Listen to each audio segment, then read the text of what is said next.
Hello बच्चों, कैसे हैं आप सब लोग। फिर से आपका इस वीडियो में हम आज फिर से स्वागत करते हैं।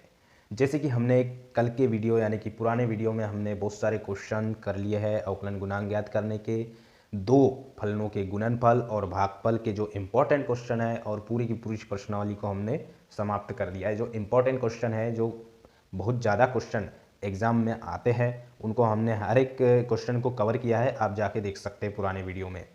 तो चलिए, टाइम को ख़त्म ना करते हुए यानी कि टाइम को पास ना करते हुए अपन नेक्स्ट लेक्चर, जो आज का जो लेक्चर है, उसको स्टार्ट करते हैं। और आज हम पढ़ने वाले बच्चों की फलनों के फलन का अवकलन गुणांक यानी फंक्शन ऑफ अ फंक्शन का अवकलन गुणांक ज्ञात करना। ठीक है, यानी कि अपन आज समझेंगे कि अगर एक से ज़्यादा फलन दे देते हैं तो उनको किस टाइप से अपन सॉल्व करेंगे। तो उसको अपन टी मान के, यदि दो फंक्शन है तो किसी एक फलन को टी मान के अपन क्वेश्चन को सॉल्व करेंगे, या उससे ज़्यादा फलन है तो उसे टी एक बार मान लेंगे, फिर यू मान लेंगे, या फिर उससे भी ज़्यादा है तो वी मान लेंगे, या एक्स वाई जेड जो भी अपन उसको मानते हुए लेते हुए चलेंगे। तो आज का जो फंक्शन है हमारे पास, यानी कि जो मोटिव है हमारा आज का लेक्चर का, टी मानकर किसी फंक्शन को क्या करना, अवकलन गुणांक ज्ञात करना किसी फंक्शन का।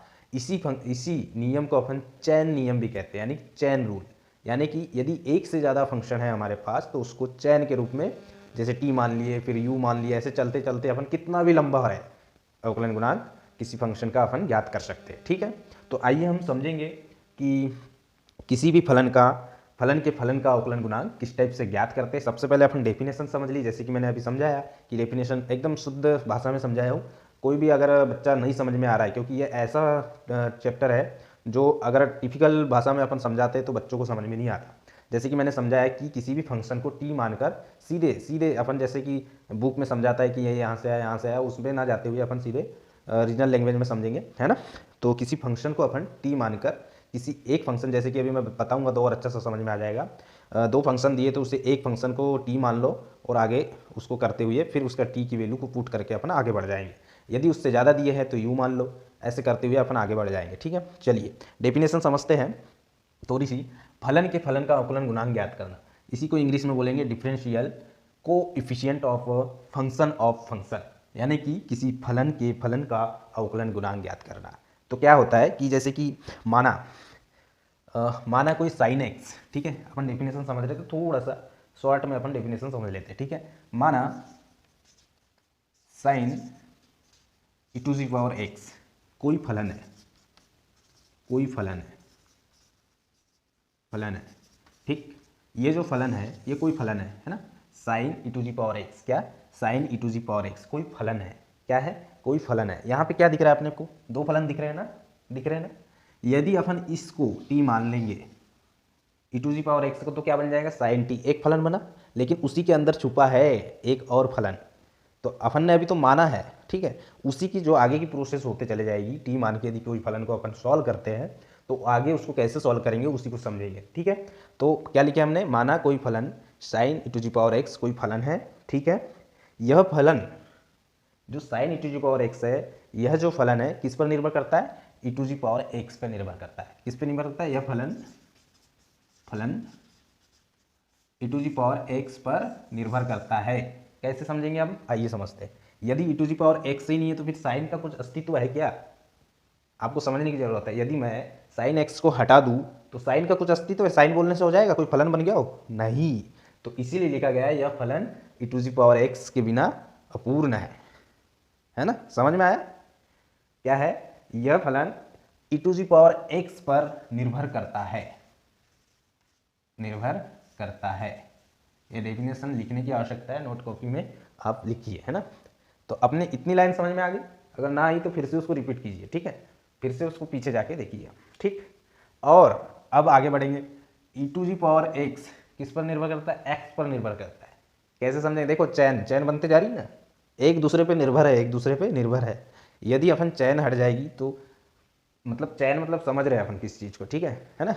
यदि ये e to the power x पर निर्भर है, यदि मैं यहाँ का एक्स हटा दूँ तो ई, सिर्फ ई कोई ये है क्या, फंक्शन है क्या, नहीं है ना, ई तो ई है ना।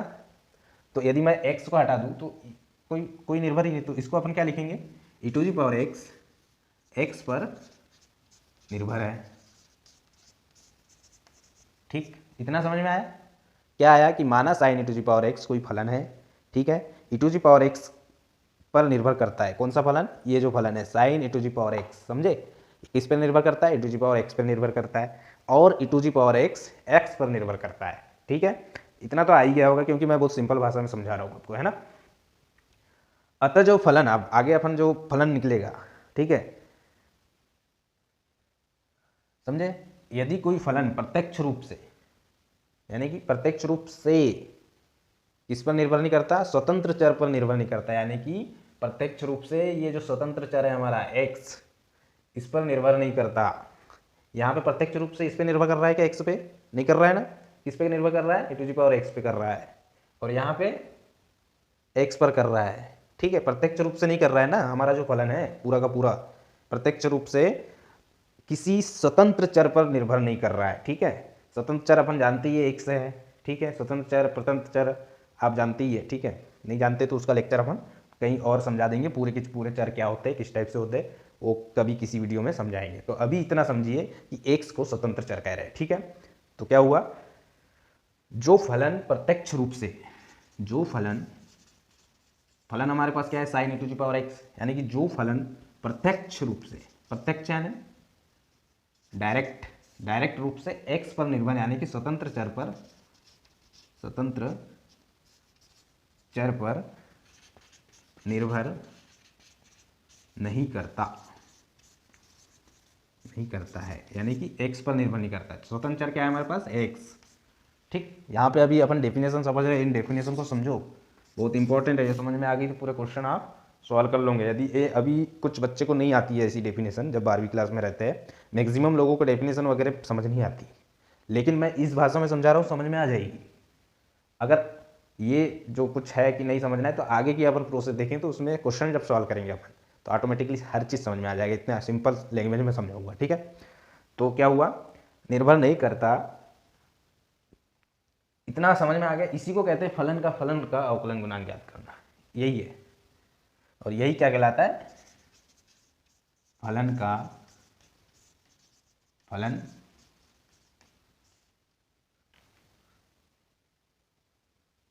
कहलाता है। आया समझ में? क्या आया समझ? आ गया ना। इसको कैसे लिखेंगे अपन? आगे लिखो, अतः अवकलन गुणांक की परिभाषा से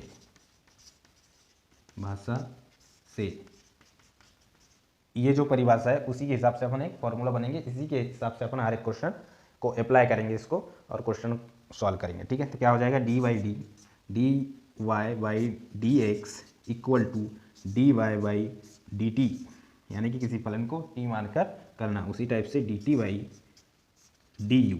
ठीक, और आगे की एक स्टेप लिखेंगे तो d u upon d we.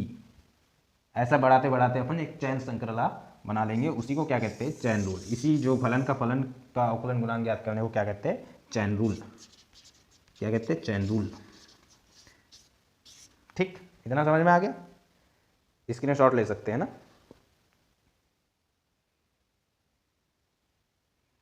ठीक है,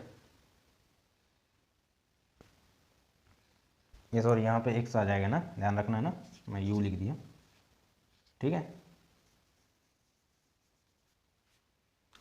इसको खैर आप du भी लिख सकते हैं, ऐसा कुछ नहीं है, आप कंफ्यूज ना हो जाए इसलिए मैंने du को हटा दिया। जैसे कि मैं पुराना जो लिखा था वो भी सही है, du अपॉन dx। ठीक है ना, इस टाइप से। यानी कि मान लो अपन किसी फंक्शन को t मान लिए तो डी बाई डी टी करेंगे, यानी कि t के सापेक्ष। ठीक है, फिर t का अवकलन करेंगे x u के सापेक्ष, जो भी नेक्स्ट अपना जो रहता है फलन, उसको ऐसा चैन टाइप का रहता है, यानी कि एक से ज़्यादा रहते हैं, तब ये सब मान के करके अपन को सॉल्व करना होता है। ठीक है, इसको चैन रूल यानी कि श्रृंखला नहीं है, श्रृंखला क्या कहते हैं? श्रृंखला नियम भी कहते हैं। ठीक, इतना समझ में आ गया ना आपके? अब जैसे कि इसमें नोट करके लिख लीजिए आप, जैसे कि मैं बोलूँ D by D T into D T by D x. ठीक, तो ये ऐसा नहीं कि टी से डी टी कट जाएगा, गलत हो जाएगा, क्योंकि ये जो दोनों हैं ये एक ऑपरेटर प्रदर्शित करते हैं, ठीक है ना, ऑपरेटर का काम करते हैं, यानी कि हिंदी में क्या कहना चाहिए इसको, ये दोनों संकारक का काम करते हैं, संकारक, इंग्लिश में ऑपरेटर कह सकते हैं आप, ठीक। ऑपरेटर यानी किसी चीज़ को चलाने वाला। यदि अपना किसी चीज़ का अवकलन गुणांक ज्ञात करेंगे तो ये जब तक लगेगा नहीं, ये साइन, ये रिप्रेजेंट करता है, ठीक है, अवकलन का, यानी कि ऑपरेट करता है, ये लगा देंगे तो अपन समझ जाएंगे किसी फलन का डेरिवेटिव ज्ञात कर रहा है, ठीक है। तो अपने को ऐसा नहीं कि जैसे मैथ्स में तो होता है यार, गुना गुना में है, डी ऊपर डी टी है नीचे डी टी है, काट दो, ऐसा नहीं है, याद रखना है, ठीक है। इतने सिंपल भाषा में समझाऊँ, ठीक है। आप देख सकते हैं, स्क्रीनशॉट ले लीजिए, ठीक। अब अपन इनके कुछ क्वेश्चन कर लेते हैं, तो ये जो डेफिनेशन के हिसाब से बहुत जल्दी समझ में आ जाएगा आपको, ठीक है। जैसे क्वेश्चन है हमारे पास, एक क्वेश्चन ले लेते हैं, है ना, ये मिटा दूँ, ठीक है, ठीक, इनको मिटा देता हूँ ना।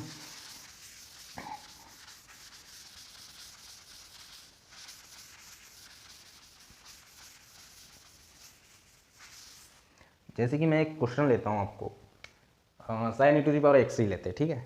यदि हमारे पास दिया है, क्वेश्चन है sine E to the power x का अवकलन गुणांक ज्ञात कीजिए, ठीक, अवकलन ज्ञात कीजिए। अब इसको सॉल्व करके लिखना है अपने को, हल करके, हिंदी वाले, ठीक, लेट करके लिख सकते हैं आप, या दिया है y इक्वल टू क्या दिया है हमारे पास, sine E to the power x, ठीक, sine E to the power x. अब भैया इसमें दो फलन दिख रहे हैं कि नहीं, आपको दिख रहे हैं ना।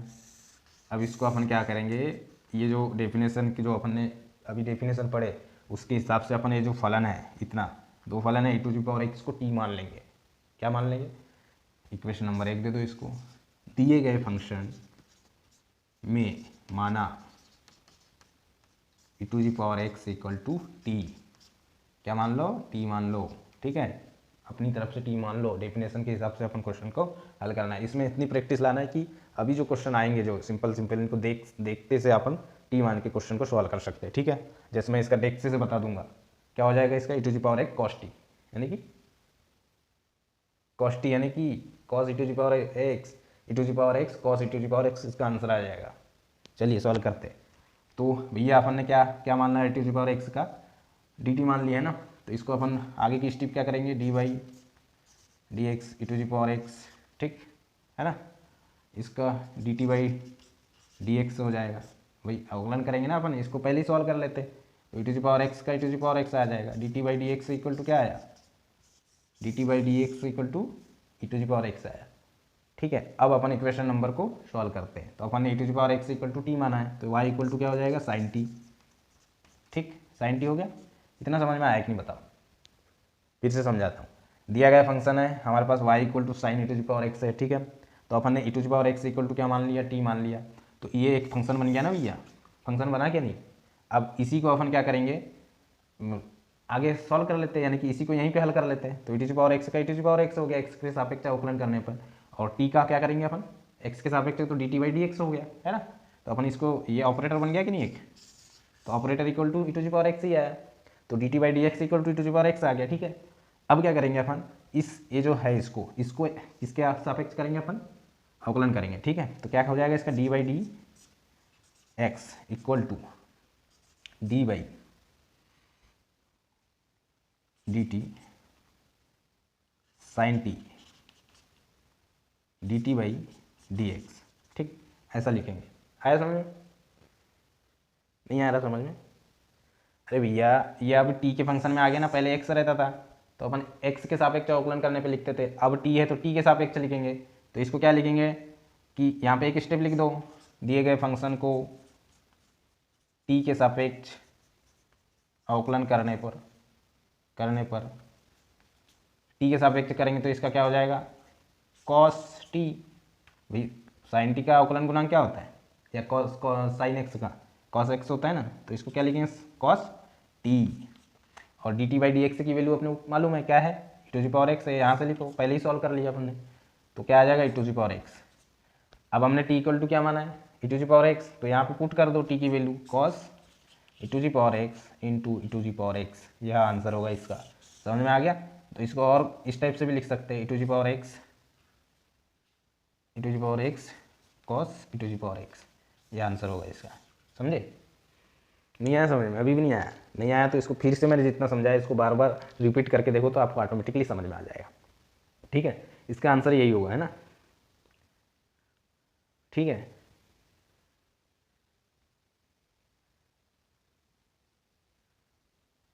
ठीक, इतना समझ में आया कि नहीं बताओ? एक बार और समझा दूँ अच्छे से?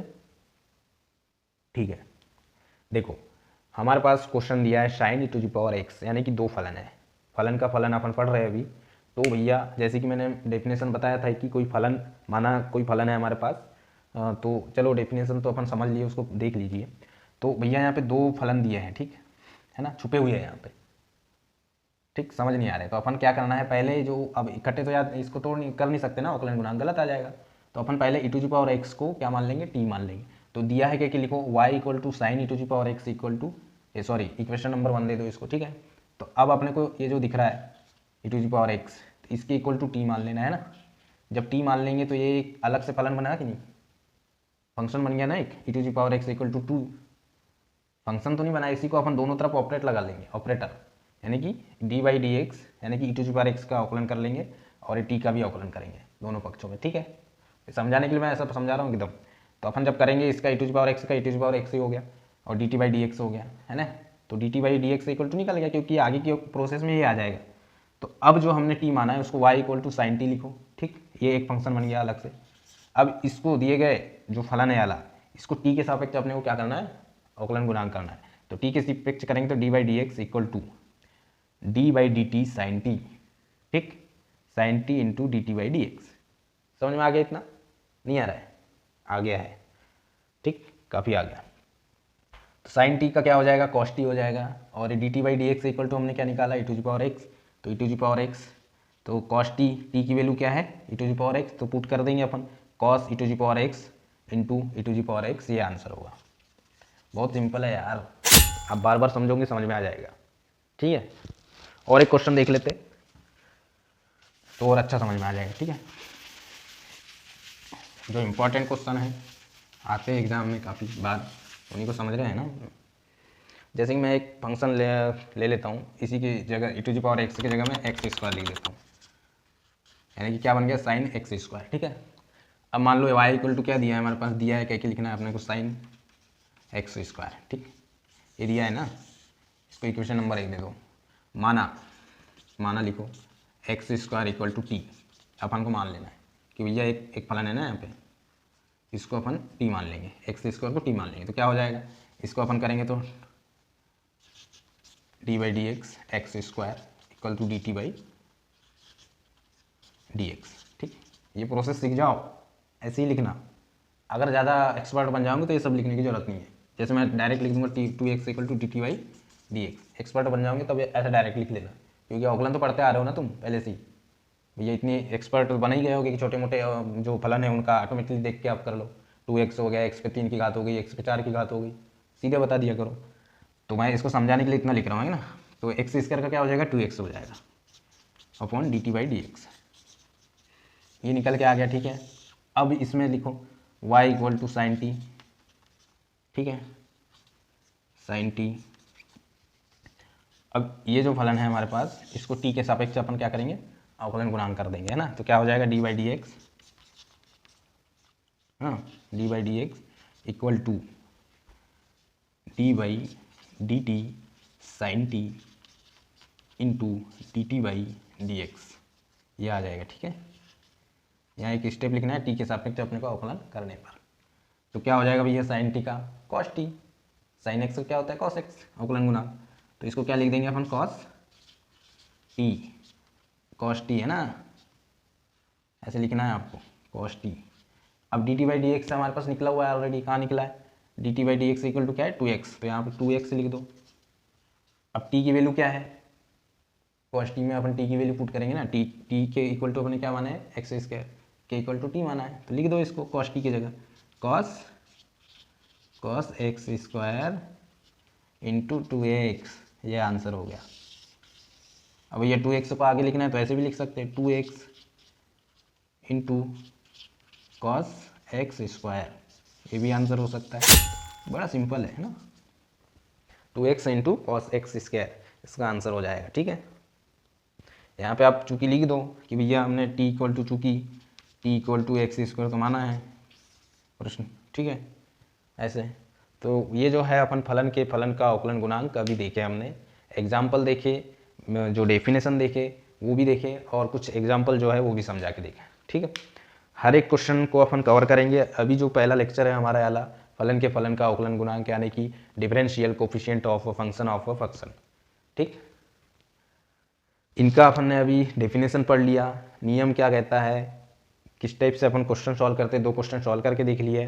तो आपको इसको बार बार रिपीट करके ये जो वीडियो है पॉज कर लो, स्क्रीनशॉट ले लो, स्पीड बढ़ा लो। यदि स्पीड ज़्यादा है आपकी, मतलब देखने की क्षमता ज़्यादा है यानी कि समझने की ज़्यादा क्षमता है, तो उसको स्पीड बढ़ा के देख लो। यूट्यूब पे ऑप्शन है स्पीड यानी कि समझ रहे हो, स्पीड का एक ऑप्शन आता है, 3 बिंदु डॉट जो होते हैं उस पर क्लिक करना, उसमें स्पीड के लिखा रहता है। एक नेचुरल लिखा होता है, 1.25 लिखा रहता है, 1.75 लिखा रहता है। 2x की स्पीड, 2x बहुत ज़्यादा हो जाती है। 2x मतलब समझते हो, जैसे मेरा कोई वीडियो 1 मिनट का है तो मैं 2x की स्पीड लगाऊंगा तो उसको आधे मिनट में ख़त्म हो जाएगा वीडियो, यानी कि डबल गुना 2 गुना स्पीड से वो वीडियो चलेगा, ठीक है। और जिसको ज़्यादा जल्दी दिख रहा है तो वो स्पीड कम देख ले कर ले, ठीक है। तो भैया आज हमने क्या पढ़ा, फलन के फलन का अवकलन गुणांक ज्ञात करना, ठीक है।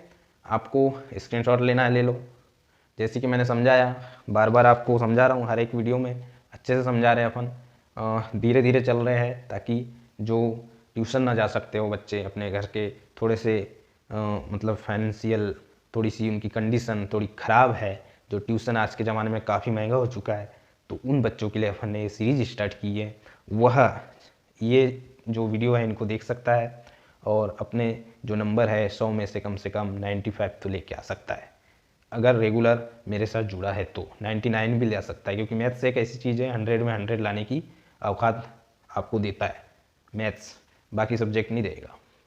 क्योंकि मैथ्स आपकी जो क्वालिटी को एकदम, अगर इंटरेस्ट के साथ आप उसको करोगे तो आपकी 100 में 100 लाने की आपकी औकात को बढ़ा देगा। औकात थोड़ा सा हिंदी में अच्छा लगता है, औकात वर्ड जो है ना बहुत ही शानदार है।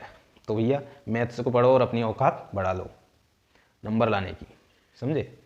उसके बाद तो फिर पैसे कमाने की औकात बात अलग आ जाती है। तो बच्चों ठीक है, आज का लेक्चर इतना ही काफ़ी है। कल अपन इसके जो इंपॉर्टेंट क्वेश्चन है वो देखेंगे, है ना। तो नेक्स्ट लेक्चर में अपन ये जो अवकलन का जो इंपॉर्टेंट क्वेश्चन, बहुत क्वेश्चन आते हैं इससे एग्जाम में, है ना, और लंबे लंबे क्वेश्चन रहते हैं, 1 से 2 फलन रहते हैं, फलन 2 से 3 रहते हैं, तो उनको किस टाइप से सॉल्व करना है वो आगे की लेक्चर में देखेंगे, ठीक है। तो भैया ज़्यादा से ज़्यादा हमारे इस कंटेंट को यानी कि वीडियो को शेयर कीजिए और सब्सक्राइब कीजिए। देखने के बाद अपने, यदि बड़े लोग देख रहे हो तो अपने बच्चों को जो 12th में 10th में उन सबको ये वीडियो दिखा सकते हैं, है ना। यदि छोटे हो तो अपने भाई को, बड़े जो बड़ी क्लास में उन तक पहुंचा सकते हो, ठीक है। और ज़्यादा से ज़्यादा शेयर करके अपने स्कूल तक पहुंचा सकते हो, अपने टीचरों को दिखा सकते हो, और कुछ जो आपके दोस्त भाई हैं उनको दिखा के ज़्यादा से ज़्यादा शेयर करोगे। जितना ज़्यादा शेयर करोगे उतना ज़्यादा हमारा वीडियो बनाने का मन करेगा, ठीक है। धन्यवाद, मिलते हैं कल।